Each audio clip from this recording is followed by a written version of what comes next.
Good afternoon, everyone. My name's Dan. I'm on the customer success team here at Buildxact, and I'm going to be taking you through this webinar all about the new features in Buildxact that we've put in roughly the last year. Now, it's not just me on the session today. I've got Corinne as well, who's on our customer success team as well, who may pop in and say hi. But Corinne will be helping me with the questions as we're going through. So just a point before we get too far into it, as we're going through this session, if you have questions about the content we're going through, which, totally fair, please pop the questions through. There's a Q&A button, which is just on, there's a little black meeting control bar for the Zoom meeting that you're on. And on there, there is a Q&A button, and through there, you'll be able to ask whatever questions you need. Also on there is a couple of polls buttons. So as we're going through, we're going to ask you guys some questions, try and find out a bit more about who all's on the session and what you all do. But before we get too far down the track, I just want to introduce what we're going to cover. So this session is really to, I suppose, make sure that everyone is aware of the newest things we've put into the software to kind of be on the same page, and so that you're getting your money's worth out of the software, so that you're making use of all those new features and really getting maximum kind of bang for buck out of the platform that we have. The plan of attack is we're going to go through all of the topics you see on screen now. So first of all, we're going to have a look at supplier pricing, which is how we've hooked in with suppliers to get cost rates into your Buildxacts.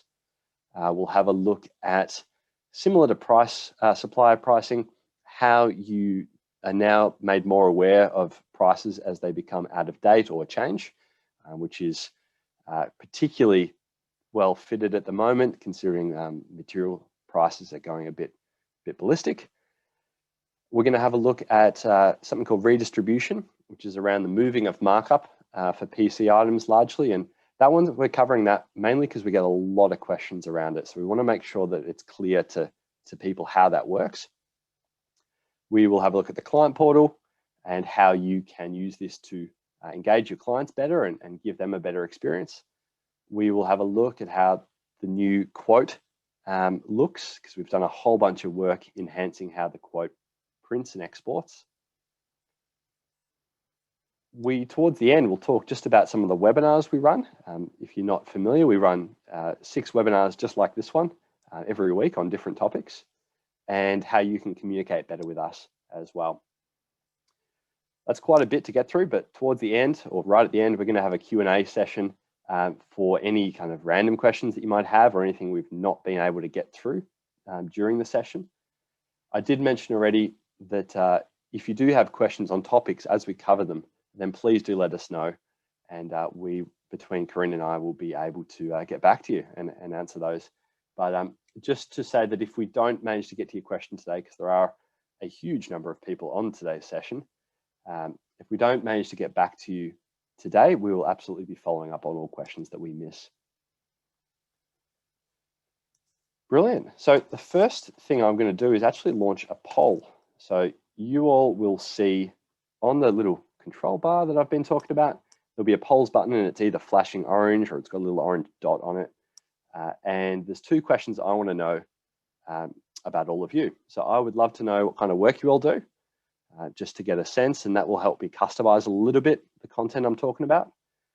And secondly, I'd love to know how confident you'd kind of rate yourself in Buildxact. And this is more just so we know who all is on and kind of where you feel you're up to. There's really no right or wrong answer for that one. We'd just love to know. Give everyone a bit of time to pop these through.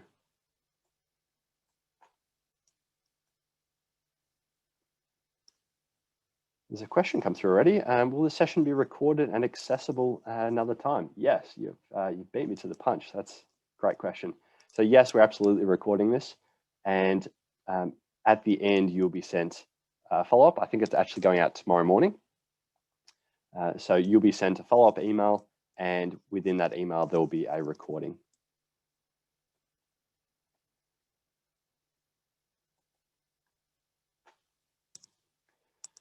Awesome. Just give everyone a bit more time to get some of their feedback in.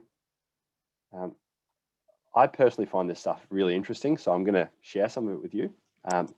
The most common build type that we have on today is domestic new build at 68%, domestic remodel 53%, high-end custom 52%, and obviously these are over 100. People can pick multiples. Got a good portion at commercial as well, and most people who are on today reckon put themselves an advanced user with still a couple of gaps.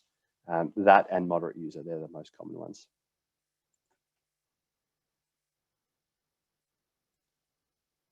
Awesome, thank you so much. Let's finish that poll up and let's get right into it. So the first thing I need to cover is, jumping into my Buildxact account, is supplier pricing. Now, you may have already seen this, but I'm going to give you a bit of a run through, allow you to ask some questions about it. Supplier pricing or supplier integrations is something that we've put under the integrations section. And the simplest way to explain this is if we start from the problem that we were getting and trying to solve.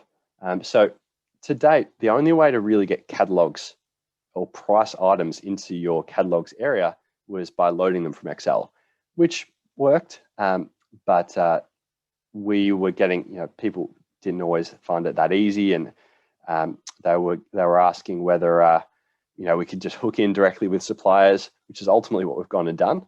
So far, it's early days for us. We've got two major suppliers on, Dolsons and Mitre 10. What this allows you to do is go and connect with them, and you're connecting directly to them. You tell them who you are, your supplier number, your customer number, and hit submit, and that goes to them for them to go, yep, I know who Dan is from Buildxact. They'll hit the confirm button, which then means that they can share the pricing relevant to you. So they will take care of whether they share retail pricing with you, or if you're a member and you're on like a tier 2 or tier 3 style pricing arrangement, they will share that relevant pricing with you. And ultimately, once it's connected, like I have with one of my suppliers up here, you can see I've got several catalogs that are coming through to me, and I've actually just picked one of 3. So I have the choice for all of the catalogs I'm being shared. I have the choice to pick and choose which ones I actually want to use in my Buildxact account. Taking a step back, a very common question we get here is, well, I only see 2 suppliers. Do you have others?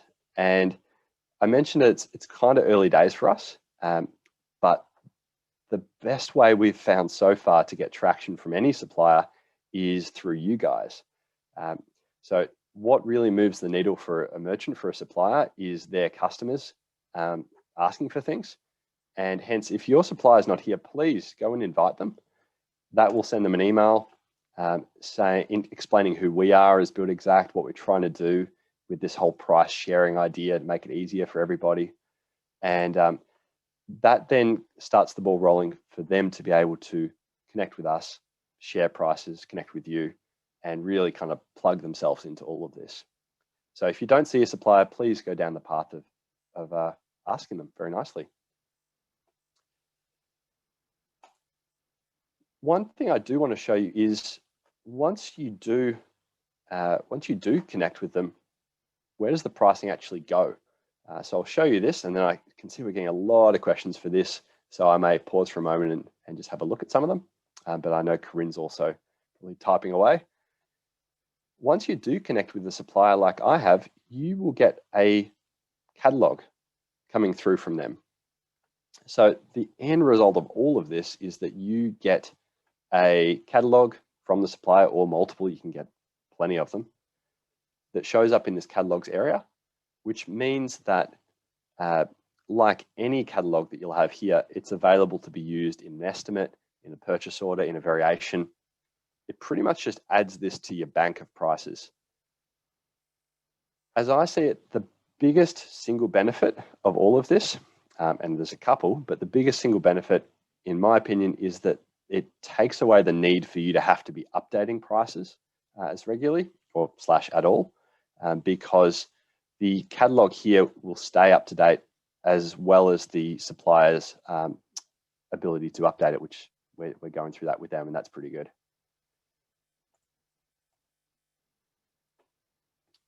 All right, there is a couple of questions. So I'm just going to quickly tick off a few of these. And first of all, thanks for the engagement. Love all the questions. So how far away is Bowens?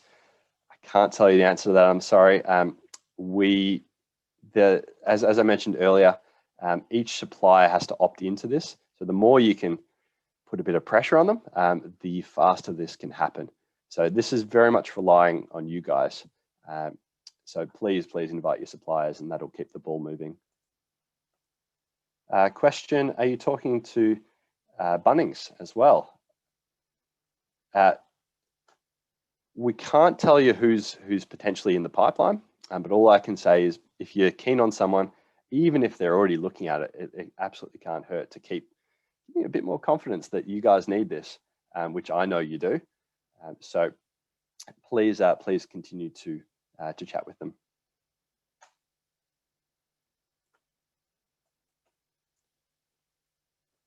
Awesome.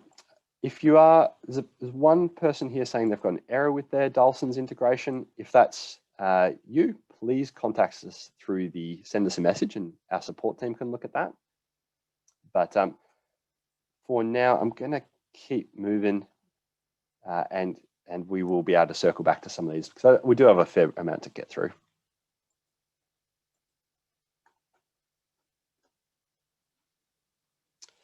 Awesome.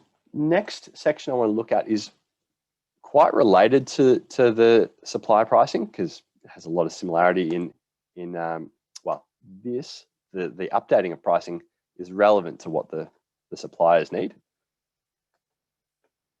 So if I go into an estimate, I want to point out something that is relatively new around the way we tell you what items are connected to catalogs, how we tell you what items are out of date. I'm just going to quickly dance through this and find one. Oh, I was lucky, first shot. It's like I planned it. So whenever you see a price item like this one, quickly just going to open this up so I can tinker. Whenever you see a price item like this, you will see a little tag next to it. And some lines have it, some lines don't. The lines that do, it's trying to tell you that that you have connected this line to a catalog item. So in short, it's saying this item links to something in here. If you see that, that's literally all it says. You can click on it and learn more about it. So like which catalog did it come from? When was that price last updated? Bit more information about it. And sometimes you will get these little red errors tied to it. So if you ever see that, that's trying to indicate to you that something has changed with this price. And there's going to be several reasons that this could be here. So in my case, I've clicked on it and it's saying, hey, this alert is to do with a price change. But you might also see them in regards to the price list has been deleted, the recipe price has changed, the recipe has been deleted. The simplest way to sum all of this up is that there's been some form of change. If you open up, it'll tell you more about this. And depending on what the error is, you can, on an item by item basis, fix these. So for a price change, I would look at what the new price is and go, and I've obviously tinkered quite thoroughly with this item to get it several $100s out. But I would look at this and go, do I want to change this back to that price? And I could go, yes, apply, and it would update. Or I could replace it with another price item from a catalog. I could remove the link, which basically severs the connection from this item to a catalog and stops annoying me with these alerts, which you can do. But long story short, you can make the choice of what you do here. And the biggest thing to note is that we're keeping you on top of when prices change and when they update and basically where they're coming from. The Next question that most people ask is, what if I've got like 300 of them in an estimate or a template or something like that? Is there a faster way to deal with that? And the answer is yeah, 100% there is. So depending on how long you've been with Buildxact, you might remember requoting, which the button actually still exists here, but we're phasing it out and we're moving to this new way of doing it, which is updating a linked item. And if you go into here, update a linked item, what this is going to show you is you basically get 3 columns. The middle one contains all the items that are in this estimate that have a link to something. So they're linked to a catalog in some way. And I should say that as you're going through, you'll obviously notice some of these have errors. On the right-hand side, this is what it's going to put the new price at. And you can choose whether it gets ignored or whether it gets updated or whatnot. And the way it actually does this updating is by you going and finding a new catalog and telling us basically what your preference or what your priority is. So what I mean by that, which is a bit of a confusing thing to say, the lists on this left-hand side, this contains lists that are currently used in the estimate, as well as lists that are new that I may have searched for and added in. And I can say, hey, I always want you to use my supplier pricing first, then search Buildxact, then search RRP. In fact, I'll flip that over. Supplier, RRP, Buildxact last. And a real life example might be that you have Bunnings, Bowens, Mitre 10, whoever, and you go, hey, for this job, I'm closest to a Bowens. I want to use their prices first. I then want to use Mitre 10 if Bowens doesn't have it. And then I want to use Bunnings, for example. Totally made up example, but you get the idea in that you can kind of tell it the priority of which you want to use different stores. Ultimately, go through, pick which ones you want to update, which ones you want to ignore, get a good preview of it. It'll tell you what's happening with the price. And this is a rarity. It doesn't often go down, but I've obviously changed quite a few things in my estimate. I'm going to say update and confirm, and that will push all the changes through. I'm just going to quickly check the questions regarding this. Cool, some really good questions around this. So does it automatically change the prices in your recipes? And the update linked items, if you have a linked item inside a recipe, then yes, it will. So yes, you can definitely take care of recipe prices the same way. Question here is there a way for pricing in a quote to be updated if the project prior to contract is delayed and you need a requote 12 months down the track? Yeah, that's a really good question. So what, and that's actually coming up quite a lot at the moment, as you can kind of expect, with materials going a bit mental. Basically what we're seeing is if you quote an estimate for somebody and then there's a delay in actually it's that project kicking off and you need to requote it, what you can do is, assuming your prices through the catalog section have been being updated, then you can use that update linked item, and that would pull through the newest of the prices and allow you to basically give the customer a figure saying, hey, look, originally the quote was 250K, and we've repriced it because it's outside that quote validity period, or you've sat on it for so long, and here's the new price.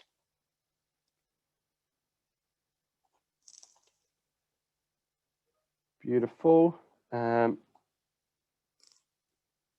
right, I think I've hit the questions back for the supplier pricing. So what I'm going to do, if there's supplier pricing questions, which there's still a few sitting in here, I'm going to leave anything unanswered till the end, and I will do my best to get through as many as possible.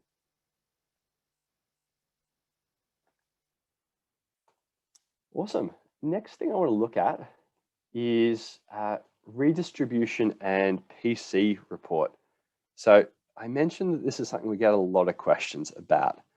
So it's something I really want to just make sure is clear for everyone. And give a really thorough explanation as to kind of why it's here, why you might use it, that kind of stuff. Awesome. So if I go into, try to think where I've got some allowance items. Cool. I might actually grab a new quote just for this one because I want to show you something slightly different.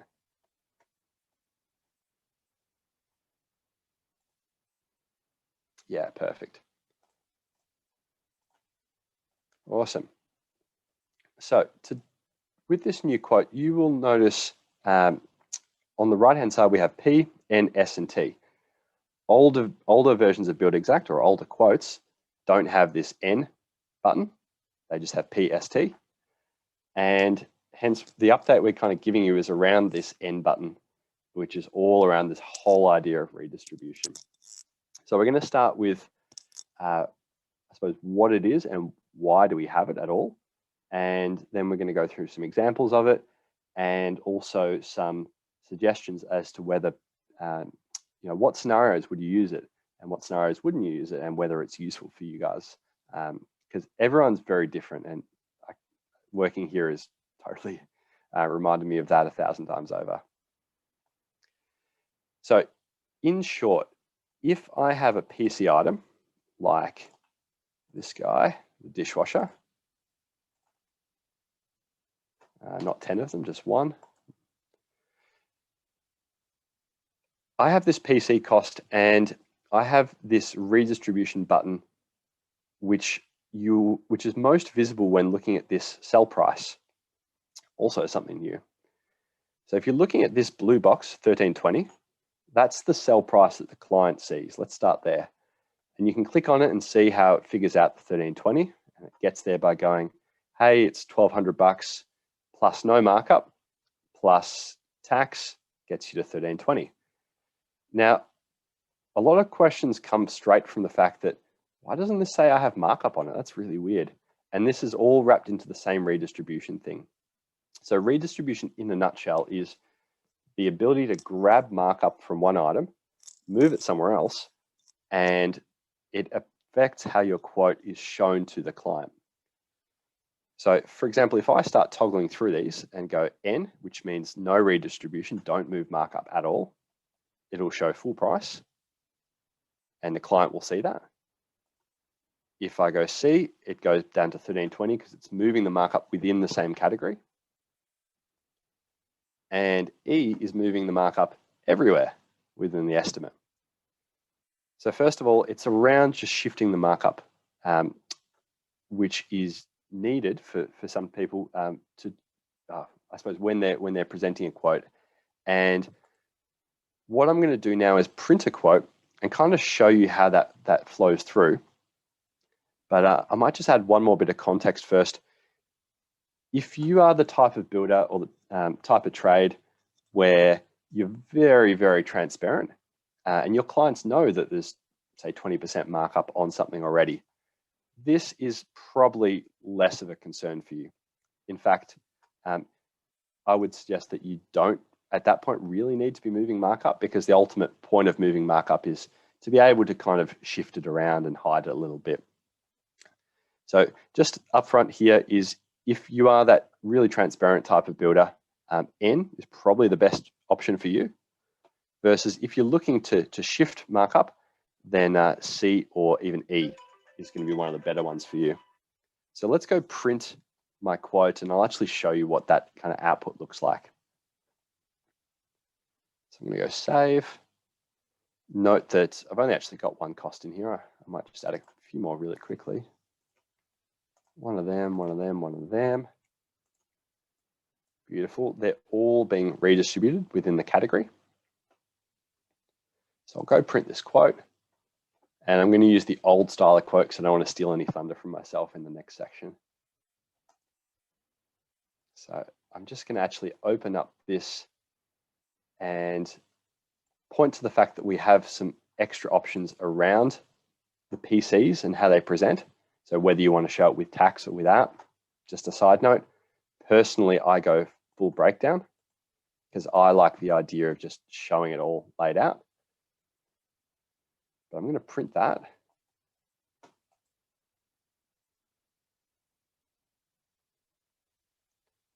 and view. And we're going to skip through a few bits here because some of this quote will not be really relevant to what we're looking at. So this is the bit, I'll zoom right in. This is the bit I'm interested in. For my appliances, which are down here, I said, hey, Mr. Customer, my dishwasher is $1,200 and redistribute the markup. So in this markup column, it's gone and backed me up and said there's no markup on it. But we know full well that the markup is simply being moved. If, on the other hand, I had used the end button and said don't move the markup, it would have been totally open with the client and said, right, so there's markup here, we haven't moved it, the markup is X dollars, and would have added it in. So the other side of this is whatever you select for redistribution, we're going to, I suppose, back you up is the best way to describe that, and say the same thing through all the documents that we present. So if you say move the markup, there's no markup on this item, we're going to continue to say that too. And if you say don't move the markup, let's show it, then we're going to continue to show the same thing. One thing I should say is this can be a bit of a curly topic for people. If this is something you want to see more of, under the Explore button and FAQs, there's a really good video that shows, I think it's like 3 or 4 different quotes and how they compare and the different examples with the different PC options. So that would definitely be worth looking at. And the final thing I just want to cover on this, and please ask any questions you have. The final thing I want to cover is if you're instantly going, well, I never want to use that. That's not me at all. Just know that under your estimate details, there is an option to turn it off. So you can say estimate details, PCPS default, off. And basically what that means is when you go do a PC item, it won't change the redistribution option at all. It'll just leave it as a PC. It'll stay on N always. So if you're the kind of person, like I said at the start, who's super transparent and you're not really considering that you need to shift markup around, then you can definitely go and turn it straight off, and that will stay off for all your quotes. Hopefully I've got through that one without adding too much confusion. But if you do have a bit of confusion or questions, let me know. And there's definitely a few questions about it, so allow me to just answer a few of these. First question, I've got an old estimate that I revisited with a job and there isn't any option to do NC and E. That's a really good question. Thank you for prompting me of that one. So I'm just going to turn this on again. Yeah, thanks for prompting me of that one. So I've got a job like that too, and it's down here. So you'll notice it just has P, S, and T. Simply put, we made this change over to add redistribution in November 2020, I want to say, or at least thereabouts. What happened before then is and this is part of the change, what happened before then is it was still technically in there. And it's really just that there was no button to control it, no option to select it. So it's always really been there. In fact, the default, even if it's not shown, it has been the C option always. So we've always done this moving of markup, and we've just never really made a huge bit of noise about it. Though people who have asked about it in the past, and we've definitely explained how it works. So if you do have old quotes that are like that, just for any PC items, know that it is using essentially the C option. That is a really good question. Is there a way to remove markup from a single item? So I sense that that's more just around having a blanket markup and then no markup on an item. Not really. I do see, so not strictly related, but I'll quickly cover it. I do see people do negative markups, and that essentially wipes it off. I don't really find that to be the cleanest, but it does work. So you can do that. Personally, I really don't like it. I don't like the idea of negative markups. I think they're confusing, but you can. That will actually work for you. Beautiful. I'll just grab one or two more of these. Awesome. Had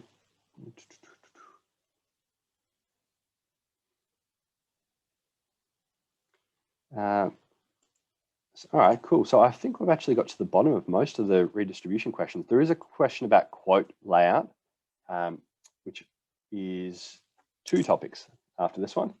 So I'm actually going to hold that question and come back to it, just around the different ways you can print a quote.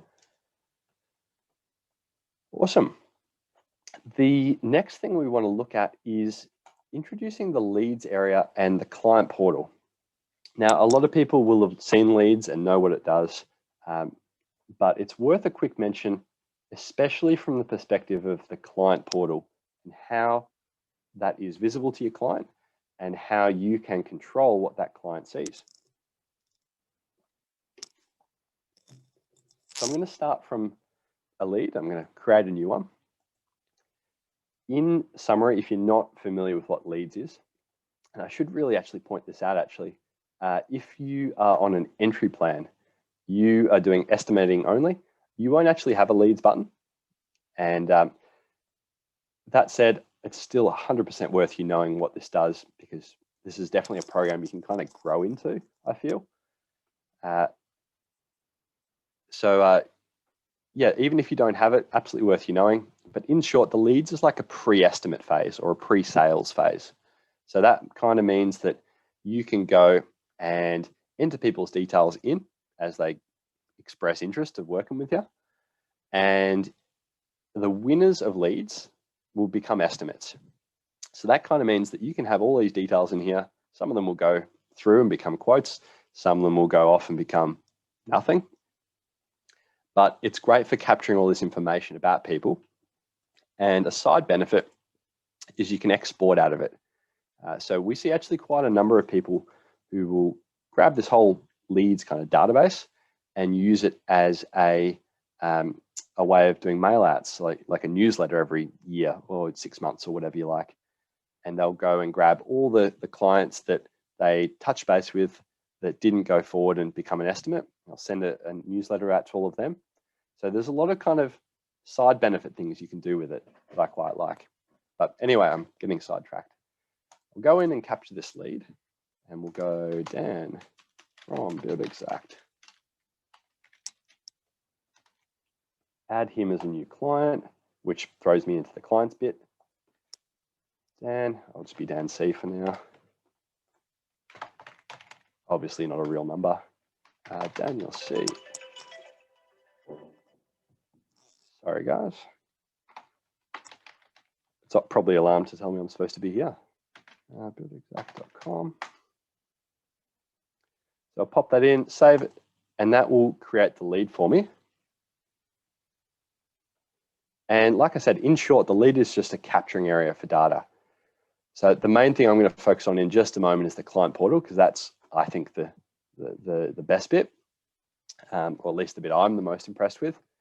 But this whole section is useful, and I could sum the whole section up by saying this is a spot to capture information, and it's probably the type of information you've been asking clients for ages. Like, I'd be pretty surprised if you didn't first check, what type of build you're doing, what kind of budget do you have in mind, hey, when do you want to start? And everyone just says tomorrow, but we'll say then. Where's the site? All that kind of good stuff. So this is a place to store notes, store documents. Notes is great if you want to record calls with people. So that way you can say, spoke with Dan, great bloke, wants to be done by Christmas, because everyone does. But you can pop it in, it'll time and date stamp it, and all of this stuff will, I think is useful as just almost just a notepad. I forget pretty much most things that I hear throughout a day. I write everything down, and this is no different. This is just a way of capturing things. And best case, it'll save you on one occasion where, or hopefully more occasions, where someone asks about, hey, did we discuss this? Or I don't remember when we chatted about this. Are you sure that's right? And you can come back and check out the notes section. It'll have your back.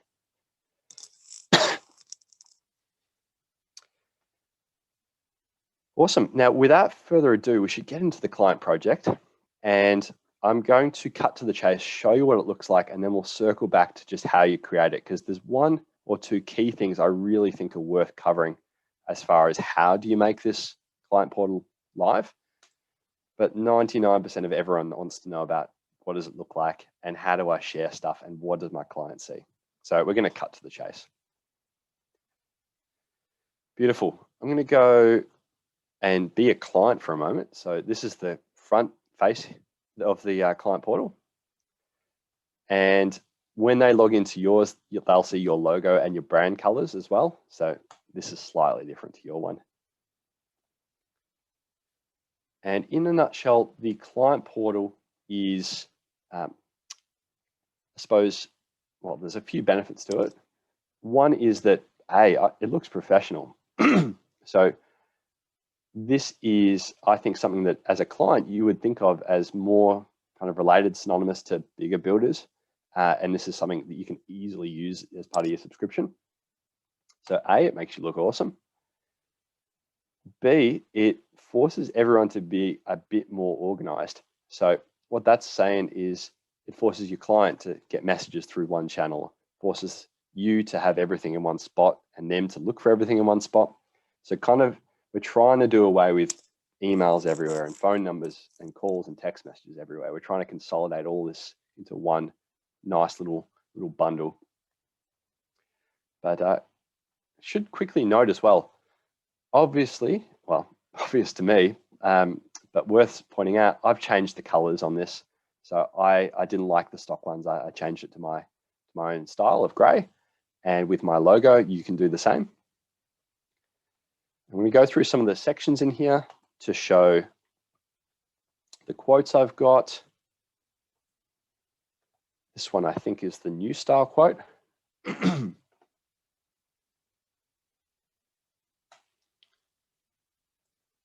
I may have deleted, actually. That's not a good thing. You can put plans in, you can put documents in. A little note here is that this is intended to be used as almost a replacement for like a USB stick or a folder at the end of the job. So if you want to use it for like handover documents, warranties, etc., great, fantastic. That's exactly what we're hoping people will do.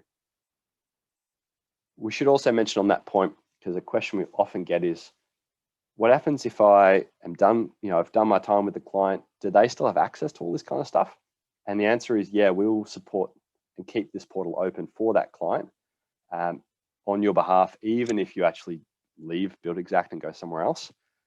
So we have an obligation to your client in this. So we will ensure that they can still access documents, access invoices, etc.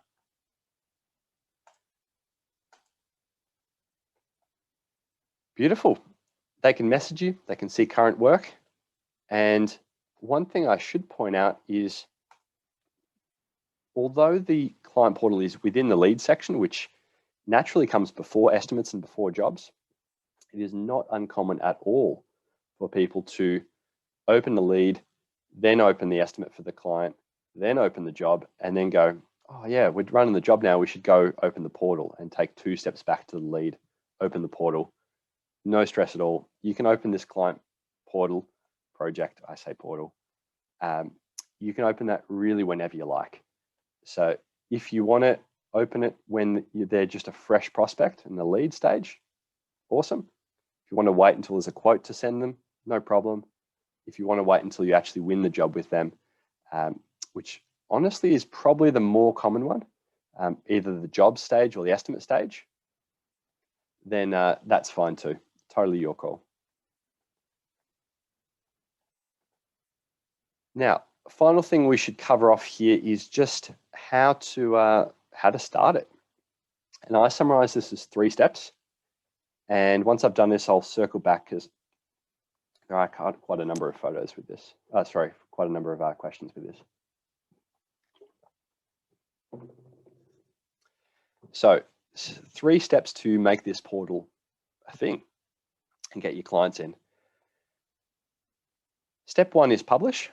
which just makes it exist. Super important to realize at this point, even if you publish it, no one's looking at it. It's just making it exist. Step 2 is sharing documents into it. And step 3 is actually inviting it. And I recommend it in this order because if you completely botch steps 1 and 2, it's not a huge problem. You can actually loop back, delete the lead, create a new portal, link it all back together, and off you go. And it's like it never happened. So I purposely put inviting as the last step. But let's go have a look. We'll go publish, which we are setting up the first message they will see when they do eventually log in. Little pop-up here saying, hey, published projects can't be removed.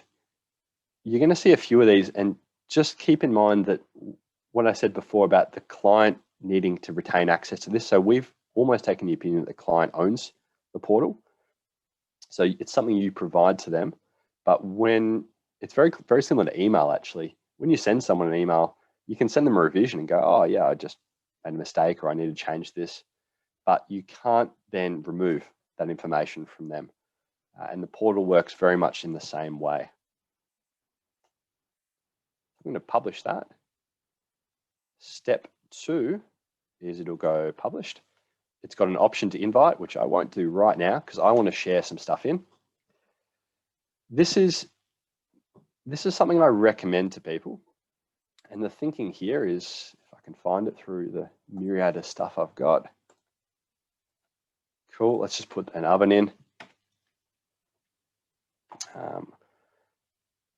Side note here is anytime, particularly in leads, that it asks you for a folder name, we're not doing it to be annoying. We're actually doing it because we will pass that folder onto the client. So if you're looking at like selections, they will see that folder name.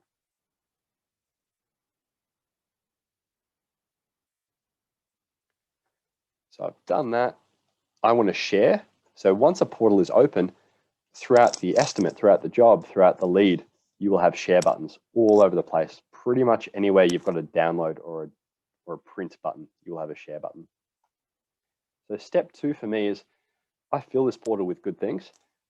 And that's mainly because when they log in for the first time, I don't want them to just walk in there, digitally walk in there and go, oh, this is empty. I want them to have a really good first experience and see a lot of things that are appealing to them. And that's kind of why I encourage people to do this sharing step second. Again, stuff can't be removed. Yep, we know that. So I've published, I've shared, I'm now going to invite. And this is where I can physically email them to invite them into the portal, which I'm going to do right now. The process from here is I'll get an email at some point, and hopefully pretty quickly. That email will allow me to, oh, there it is, that was really quick. The email, which looks like that, will allow me to accept the invitation, which asks me to log in for the first time. And from here, basically what happens is we will notify your client when changes happen in their portal. So there you go, my brand colors, etc. They'll log in, they'll actually create their own login details. And once they've done that, you will know they've been invited, we'll tell you. But if you were to then share more documents or send them a message, they would get a notification at the end of that day saying, something new's happened in this portal, come check it out. Versus if the portal sits dormant for a week, they'll get no notifications. So once they're in there, we try not to hassle them and annoy them too much, but we do want to let them know when things have changed. And we do that daily, though the customer can go in. If you ever get asked this, I've already changed mine actually. They can go in and change it to once an hour or even more frequent if they want to, or twice daily or even more frequent if they want to get notified more. Beautiful. Now, there's definitely a couple of questions that came through. Oh, Corinne is on it. Thank you very much, Corinne.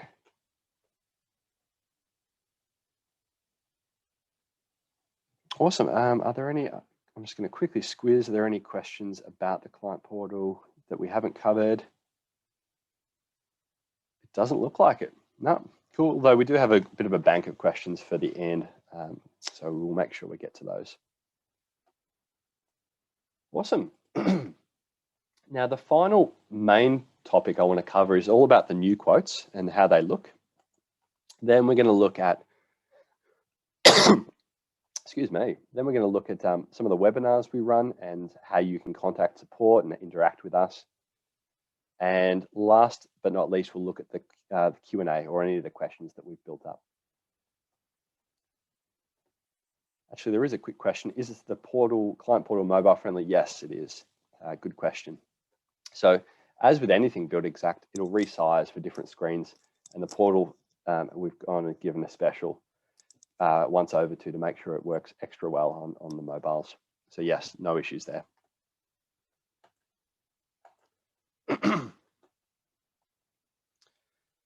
Actually, really quick question that just popped up. Is there a limit to how many customers Buildxact can manage at once? So I assume that's from a client portal perspective. No, there's not.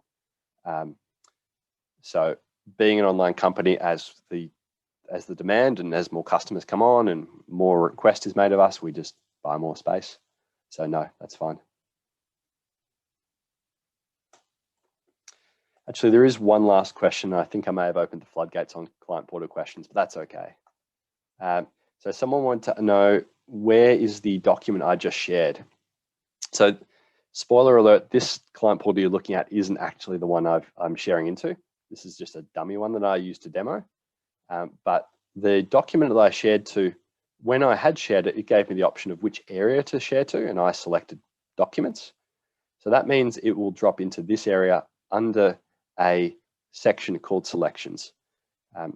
So where I was saying, hey, we tell the customer that folder name, this is where it'll appear under the documents area, because that's where I sent it to. Beautiful.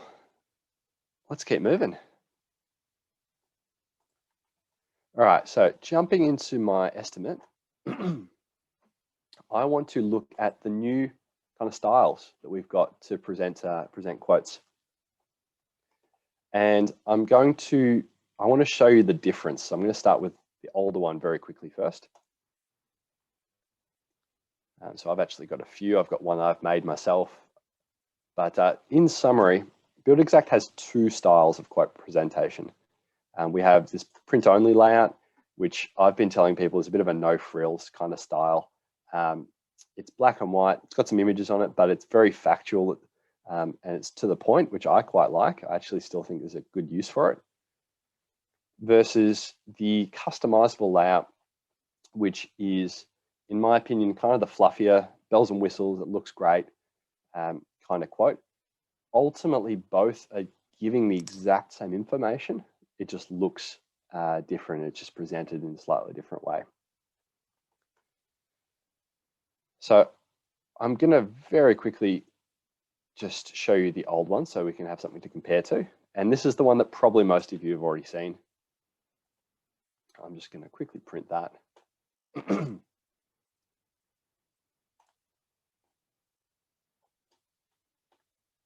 Awesome.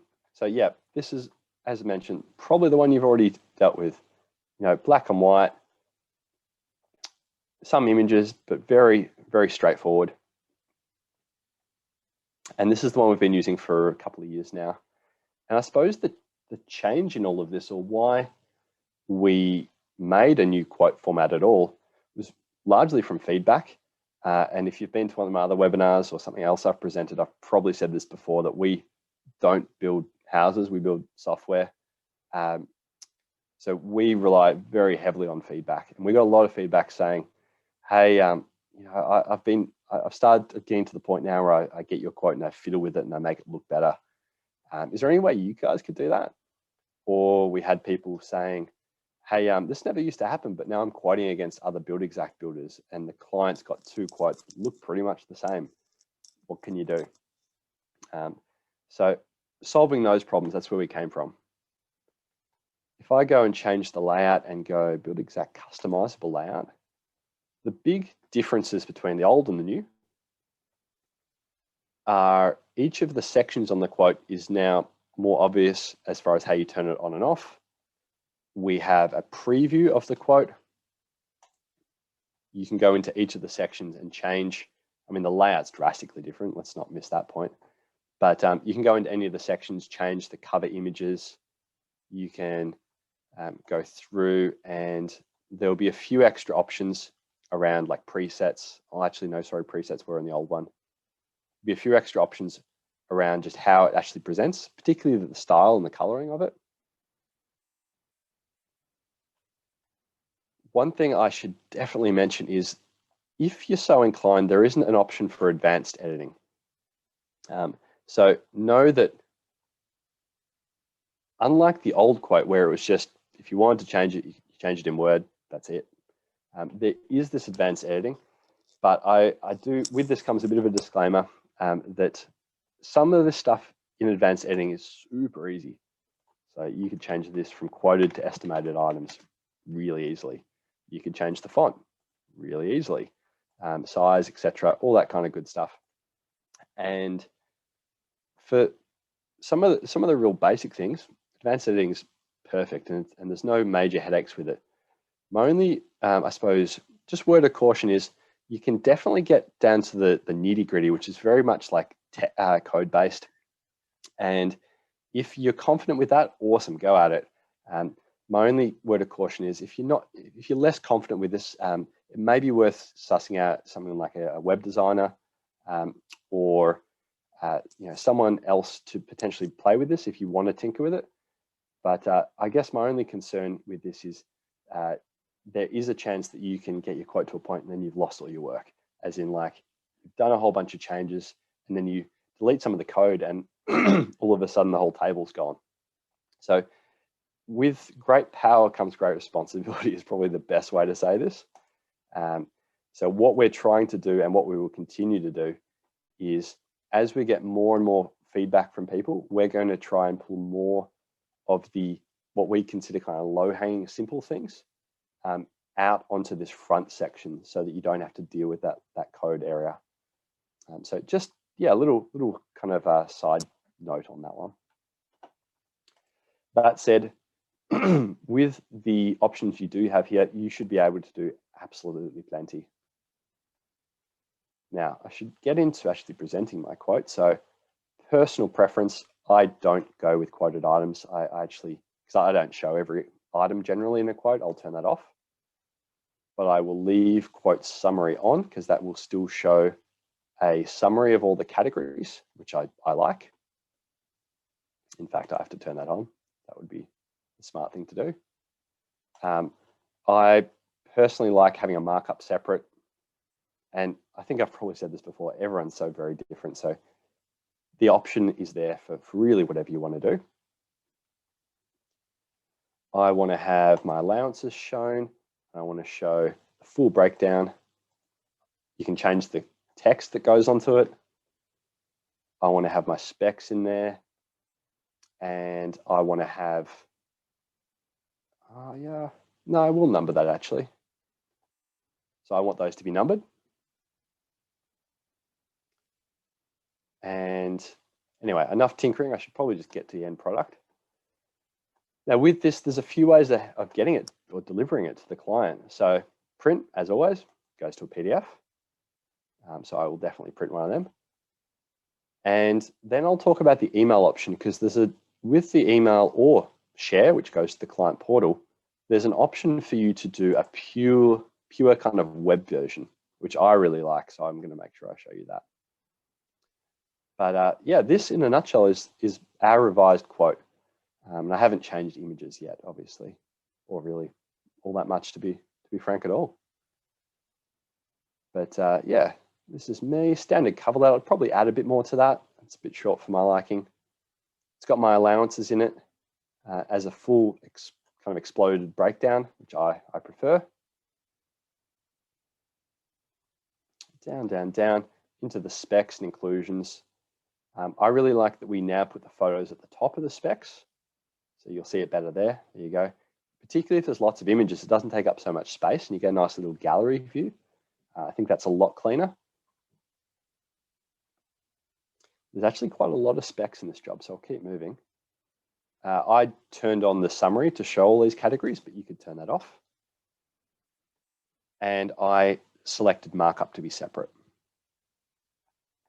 Terms, conditions, final page, and voila.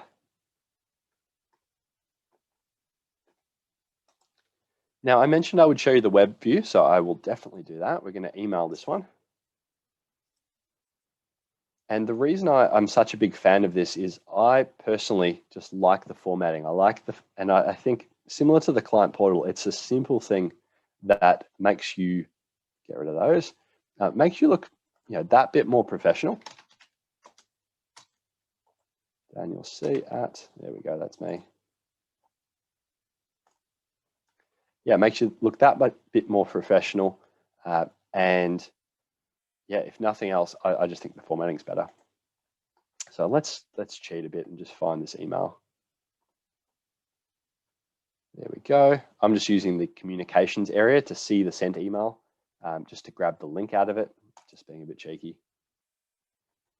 But this is the quote. Main reason I like it is I like that it doesn't page like a PDF does, just personal preference. And I like the style where it's really nice and wide. This will resize for phones as well. But as mentioned, I think if nothing else, it's very impressive to have a web page style quote.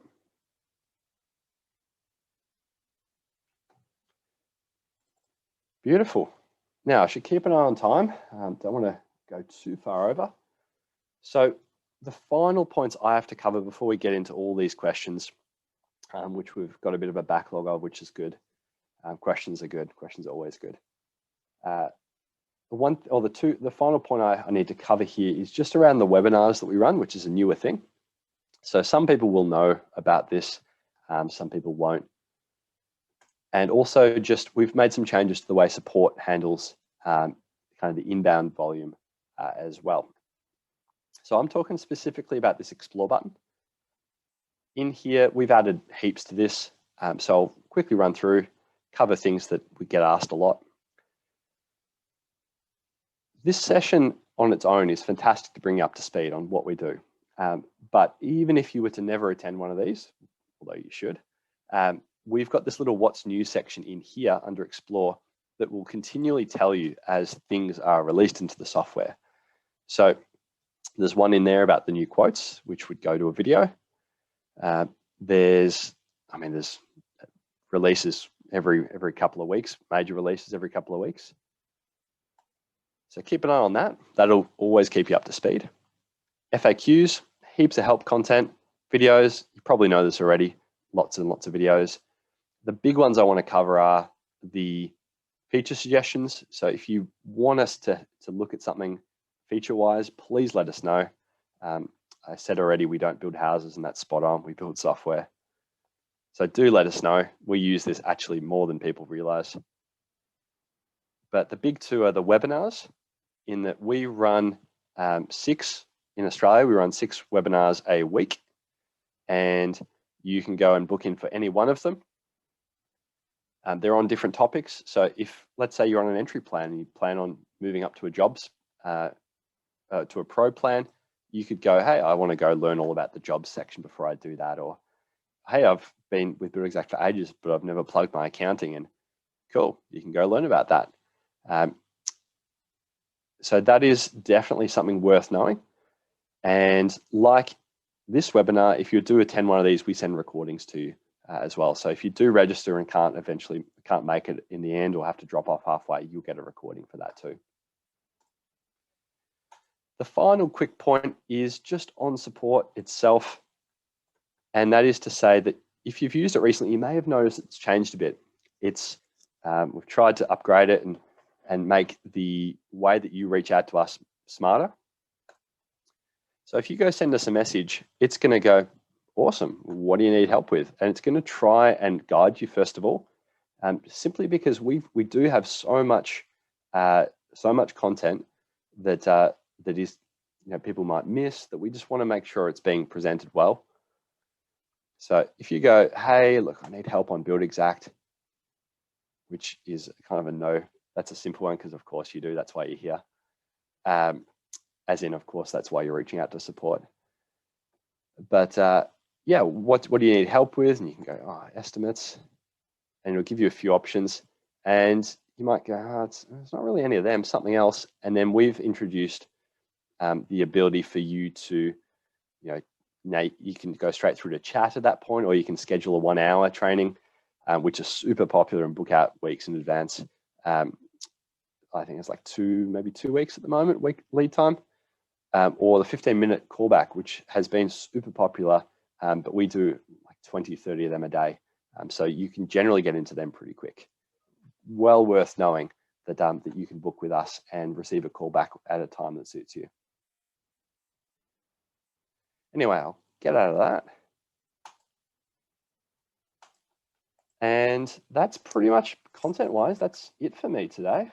I do actually, just before I jump into questions, sorry to keep stalling on that point, I do just have a quick feedback thing, just a poll that I want to run.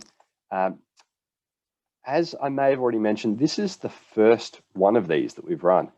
So I'm just going to make this pop up for you now. It's a poll like the one at the start. I'd love to know how this time of day suited you, because we tried to pick something where people wouldn't be on site. So let us know how the time works. And second question is a super easy one. Would you be interested if we were to run more of these? Because this could definitely be something we run frequently. But I'm going to leave that open and just let people kind of go at that one. And while that's doing its thing, I will get into some questions. All right. This is going to be a bit of an open question time. So if you have a question, please pop it in. And I should say that if you are pinched for time and you're not really wanting to hang around for the questions, then I will say thank you so much for attending. And you will, reminder, we'll get this email tomorrow with the recording in it. And we really look forward to chatting with you again in another session or something similar, maybe another webinar like this. But for those who want to ask questions, please absolutely hang around, and I will endeavor to get through a huge number of these. Lovely. What happens if you have already entered some pricing from Dalsons and then they integrate with you integrate with them? Cool, that's a great question. So the answer is nothing bad. If this was a supplier price, which it is actually, it's my supplier pricing, and then I integrated with that supplier, I would essentially just get another catalog. So the integrated or connected one will show up separate, and it will do nothing for the one I already have. What I would probably do is when this one expires, I would probably delete it at that point and go through my quotes and update the linking to link it to the newest prices, which is the now connected one. But short answer, it doesn't interfere if you have two price lists like that. Question, and we're starting from the start, so this will be first up about supplier pricing. Is pricing based on your contract pricing? So this is again supplier pricing. Yes, 100% it is. Your Dalsons Mile 10 make the call based on who you are as to what contract price you have with them, and that's the price that they will share. So most of the connections we've seen so far have all been around what we call like a managed list, which means a price list where it's specific to you as a group of users, or you might you might be on a tier 3 rate pricing, and I'm making this up. They might classify it differently, but short answer, yes, it's based on the contract pricing you have with that supplier, which is obviously the most valuable for you. Question, is there a search function to quickly find an item or category? There's two answers to this, and I don't know quite which one you're asking about. If it's in catalogs, 100% yes, you can search. If it is to do with estimates and searching for items in there, currently no. Personally, I go Control F and I use the web page trick where I can just go Control F or Command F if you're on a Mac, go, I can't spell, prelim, and it just highlights. I do that a lot. But I'm going to leave your question here because I want to capture it as a feedback point. So I'll leave it there and move to the next one. But hopefully we answered it if it was about catalogs, or clarified if it was about estimates. A manual redistribution of margin on PC items would be useful, very useful. Manual redistribution. Oh, I see what you mean. So to be able to physically just force it onto other items. Yeah, that's a really good point. I'm going to keep this one there as a feedback point as well. But yeah, for now, I think that's kind of, this is a first step, and I've said this a million times, we're always improving the software. So being able to choose category or throughout is definitely maybe our first step into this. But I'll keep this as a feedback so we can log that as well.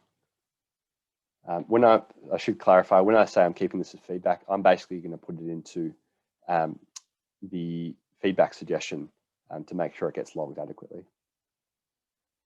Is there a way that we can have a line item without markup? I reckon I answered that. That was to do with having a line item exempt of markup. And I said that potentially you could have a negative markup, although I really don't like it. It just confuses me.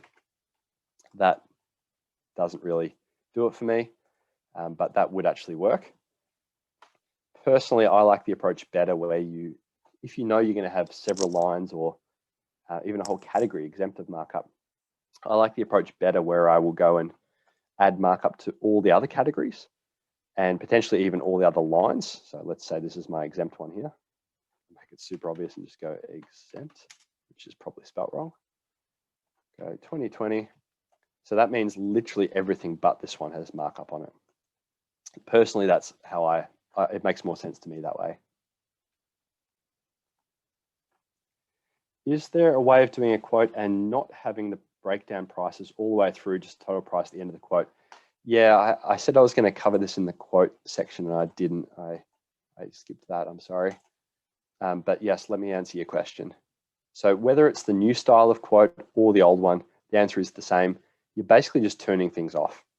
So for the old style, specifications are irrelevant because they don't have prices, turning all of the costs off. Or for the new quote, you would be going into, so quoted item, there's cost lines that show in both this section and in this section, and allowances, if you've got them, obviously show prices too. But in quoted items, you might say, either show the categories and don't show any prices, or turn this off entirely. Quote summary, you would have this because it has the final price in it, so you kind of need to have it.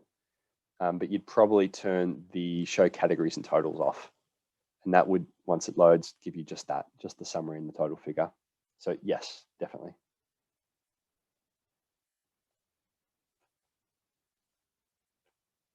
Item without, I think that was just someone saying they didn't have the lead section, but that you will know who you are, hopefully. I don't really want to shout names out. You will know who you are, hopefully, and if I've got that wrong, please clarify with that. Question, thanks, but not what I meant. Okay, 20 items have price rises. We have 15 jobs running. All price rises are different for each client. Some to requote, but during an active job, not the estimate. Cool. That's I think that's a bit more, I think I'm going to need to ask you some specific questions. So I'm going to leave this one here because I want to reach out to you separately. I've met you before, I know who you are. So I'm going to chat with you and I just have a couple questions because I want to suss out a bit further what you're trying to achieve. Yeah, let me reach out to you and chat with you about that one. When I create a PO, it's not showing the supplier reference option. Yeah, this is a great question. It's got a very funny little answer. Well, I think it's funny. You might not, hopefully you do. So it's to say that when you had a purchase order, it used to have a shorter contact box, and then on the right here, you used to have a supplier reference number box. And we have got this question a lot, so I'm very glad you asked this, because this is something I would have clarified if I'd thought of it. Where is it? Why is it not there? And the short answer is that box, even if previously you'd put something into it, it actually never showed on your purchase order. I'm not sure if people were fully aware of that. What it did do was collect, if I quickly receive this, which is going to be a bit of a mishmash, it collects these numbers. That's what the box used to do. Collects them and just put them all in one box, which was useful for the older way we used to manage purchasing, but it's a bit of a hangover and doesn't need to be there anymore. Simply because now that we can have multiple receipts on a cost, we have the numbers down here anyway, and it's better to have them separate. So it was something we'd been meaning to get rid of for quite a while, and we finally just did away with it. So apologies if it's caused any confusion, but the numbers will be down here instead. And again, even if you, in the old version, had put a number in there, it actually didn't do anything. It would have got wiped out as soon as you received it.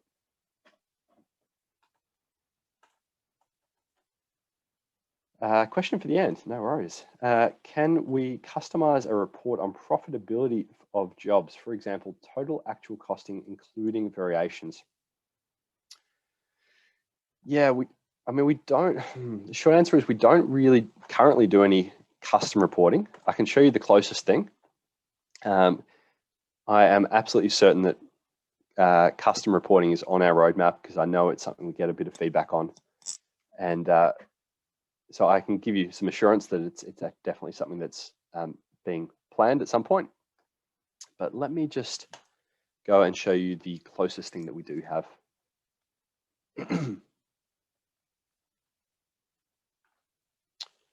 Actual costing. This job doesn't have too much in it, but it'll do. So the closest we have is estimate versus actual. And I know you said estimate versus actual, including variations.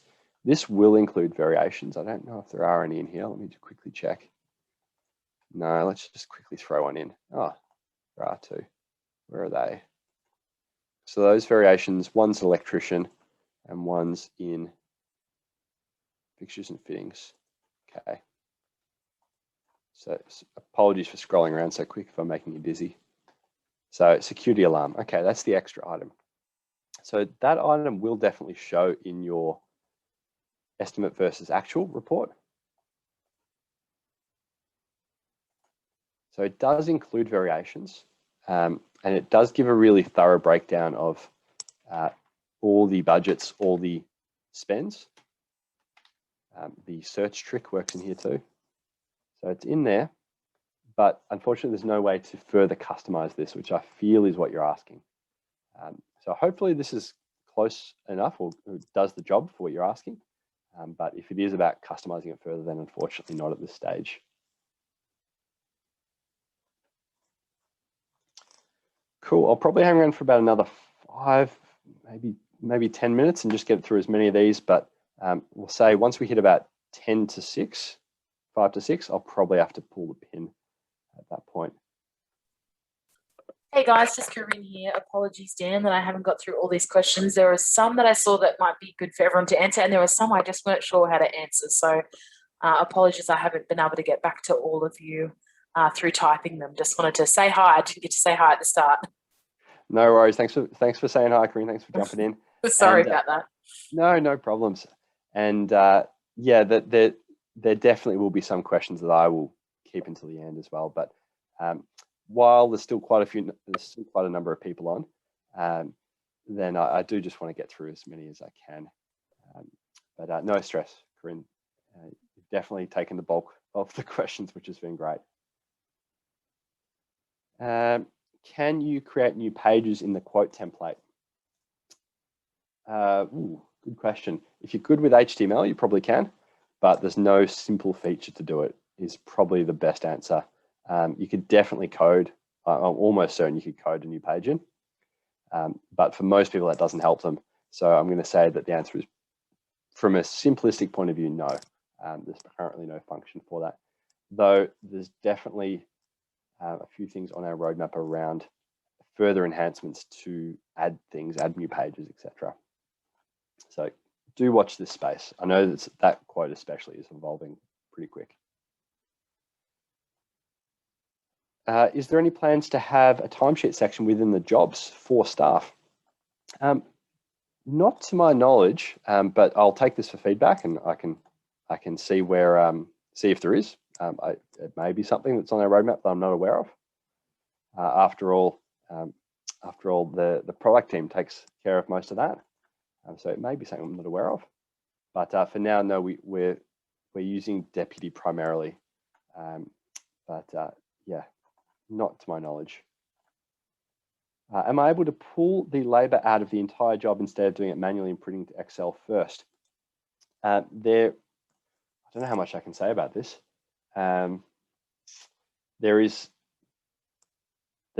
some definite movements around this. So not right now, but we know it's a pain point for people. And I know there's going to be some movement pretty soon around this. So again, watch this space.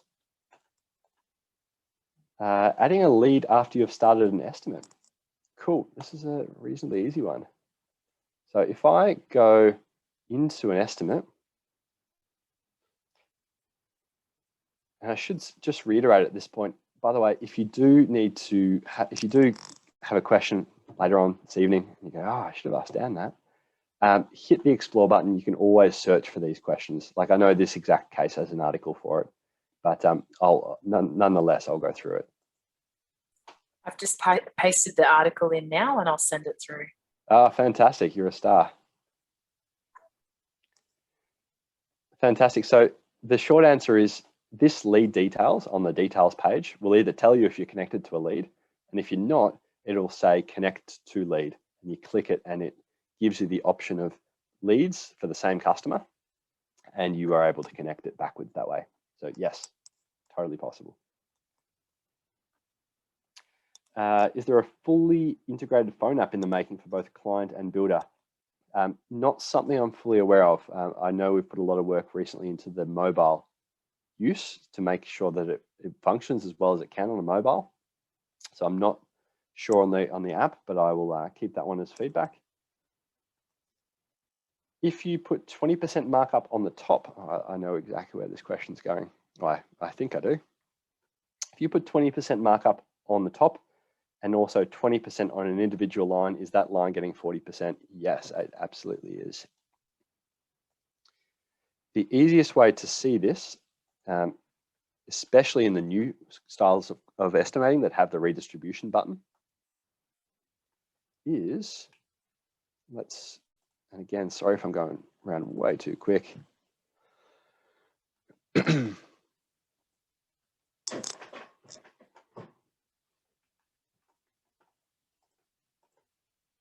we go. If we go there, 1 hour, I'm just making it up for now.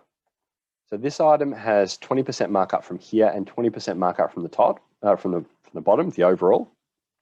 Easiest way to see it is click in here and it'll show you markup. You can go show breakdown, and it's actually getting it 3 times. Oh yeah, of course it is. It's got $40 from the item, from the line item markup, $40 from the category markup, $40 from the overall markup. So short answer, yes, and you can definitely be on top of it by checking in here. Side note, it's also got $5 of redistributed. Too many alarms. It's also got $5 of redistributed markup, which is telling me that a PC item is on and redistributing markup, and it's pushing it onto this item.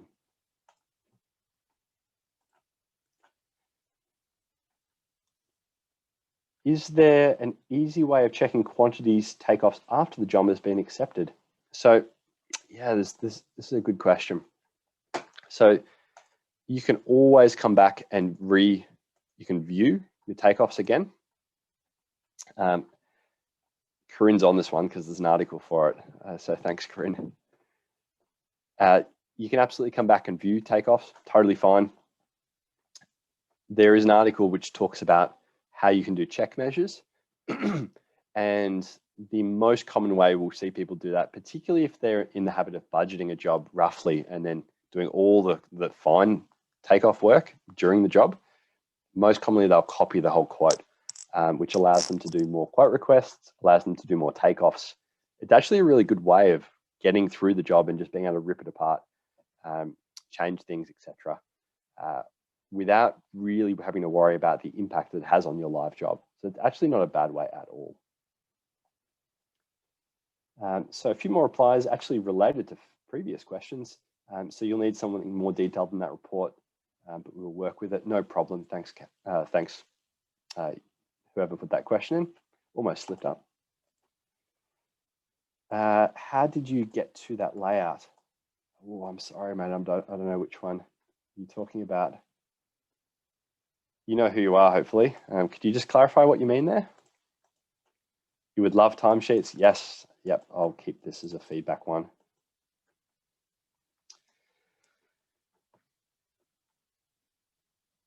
Beautiful. All right, I'll give it probably one or two more questions and then I will have to call it a day.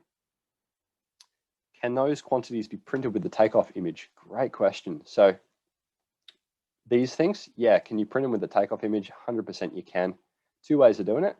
If you do a quote request, A, it'll go out anyway, or you can have it go out anyway. B, use this print or email option, and it lets you go and choose either, pick a whole plan and it just layers all the takeoffs on it. My personal preference, I don't like that. I use this option. I go and say, I want to see site fence and stumps on the same plan. Weird combination, but that's what I want.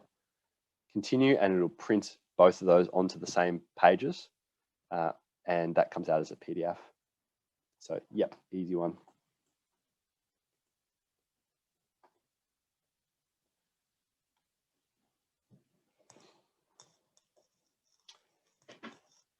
All right, I'll pick one last one, and for any other questions, we will have to get back to it. I'm sorry, but we've gone quite a bit over time, but I hope it's been super useful.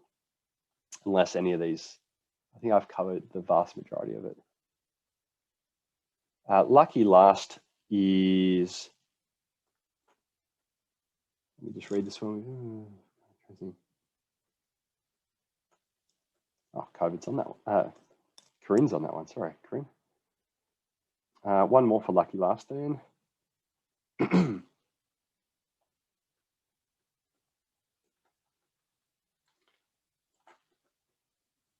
That's a repeat one.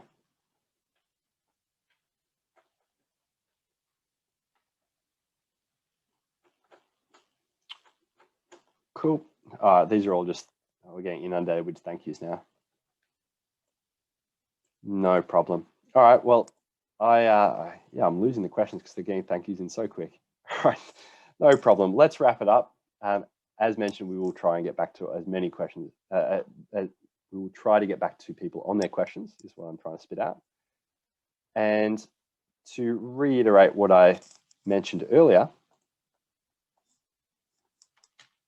skip that one.